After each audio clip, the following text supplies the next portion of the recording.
So I was doing this business competitions, traveling around the country, competing, and I was also volunteering at my church's junior high group at the time. And it was during one of those walks where I just had this clarity to say, where I felt like God was actually speaking to me and saying, like, I can use your leadership ability, I can use your marketing mi mind and all of that stuff.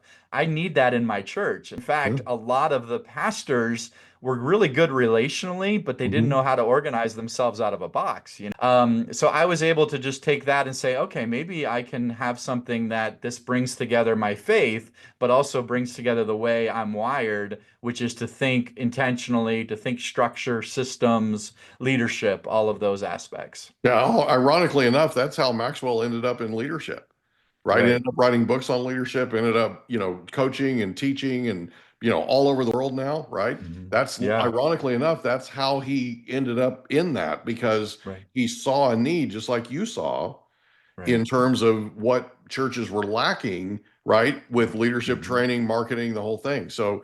bringing a business mindset, so to speak, to the church. That's awesome, man. Yeah. So Yeah. It was after really you fun. so after you graduate from college, where do you go? So yeah, I stayed in New Jersey. I went back to New Jersey actually and worked full time at a church there as a youth pastor. And then I went to that other church in New Jersey where the kids wanted me to start working with the parents.